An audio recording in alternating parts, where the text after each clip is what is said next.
Hi friends, అందరికీ good evening. ఒకసారి ఈ సాఫ్ట్వేర్ చూడండి.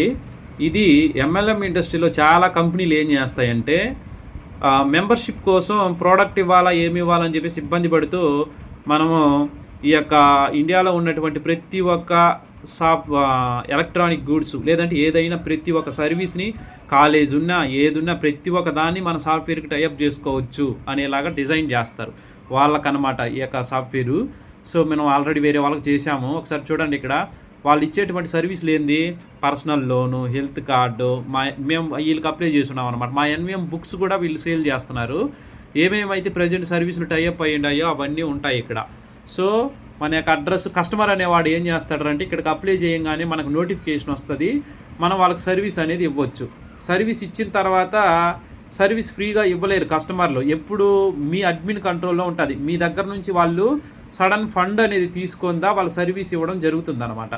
సో మీకు వాళ్ళ దగ్గర నుంచి కూడా కమిషన్ ఉంటుంది సర్వీస్ ఇచ్చే వాళ్ళ దగ్గర. మా దగ్గర ఇంత మ్యాన్ పవర్ ఉన్నది, వీళ్ళకి అందరికి సర్వీస్ అందించవచ్చు అని చెప్పి సర్వీసు బేస్లో వాళ్ళని మీకు టైఅప్ అనేది చేసుకోవచ్చు.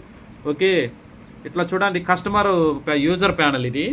యూజర్ ప్యానల్లో సర్వీస్లోకి వెళ్ళినారనుకో, అక్కడ సర్వీస్ మీద క్లిక్ ఇవ్వగానే ఇలా వస్తుంది కస్టమర్లు అనేవాళ్ళు. ఇప్పుడు నాకు పర్సనల్ లోన్ కావాలనుకో, ఇక్కడ అప్లై చేసుకోగానే అది మా సరౌండింగ్లో ఎక్కడ ఉండదో అక్కడికి వెళ్ళిపోతుంది అనమాట.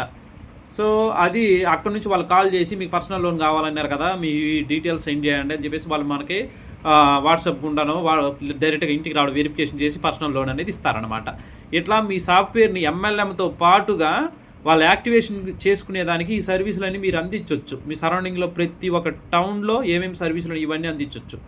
సో వీళ్ళు ఫ్రాంచైజీ తీసుకునేటప్పుడు ఎలా ఉంటుందంటే వీళ్ళకి, సో ఒకసారి చూడండి, ఇక్కడ యాడ్ ఫ్రాంచైజ్ మీద క్లిక్ ఇస్తే ఇలా వస్తుంది అడ్మిన్ ప్యానల్లో. మీకు వచ్చేసి ఇక్కడ యూజర్ ఐడి కొట్టంగానే ఎవరైతే ఫ్రాంచైజీ పెట్టుకోవాలనుకుంటున్నారో వాళ్ళ యూజర్ ఐడి కొట్టంగానే పేరు, వాళ్ళ ఫ్రాంచైజీ పేరు, అంటే వాళ్ళు ఏదో ఒకటి పేరు పెట్టుంటారు కదా, దానికి ఆ షాప్ పేరు, వాళ్ళు ఏ సర్వీస్కి చెందిన వాళ్ళు అనేది ఇక్కడ ఇస్తామన్నమాట. ఓకే, లేదంటే మీరు మాన్యువల్గా ఆ సర్వీస్ పేరు అనేది టైప్ చేసుకునే విధంగా కూడా పెట్టుకోవచ్చు. దాని కాంటాక్ట్ నెంబరు ఇవన్నీ మీరు కనుక ఇచ్చేసి యాడ్ ఫ్రాంచైజీ మీద కొట్టారంటే ప్రతి ఒక్క యూజర్కి కనిపిస్తుంది. సో అక్కడ నుంచి వాళ్ళు కస్టమర్లు ఐడీలు వేసుకున్న వాళ్ళందరూ కూడా మీ దగ్గర ఉన్నటువంటి సర్వీసు పొందుతారు ఫ్రీగా. ఓకే, అట్లా ఫర్దర్ డీటెయిల్స్ కోసం నాకు కాల్ చేయండి. ఈ టైప్ ఆఫ్ సాఫ్ట్వేర్ ఎవరికైనా కావాలనుకుంటే నేను డెవలప్ చేసి ఇస్తాను. Okay, thank you.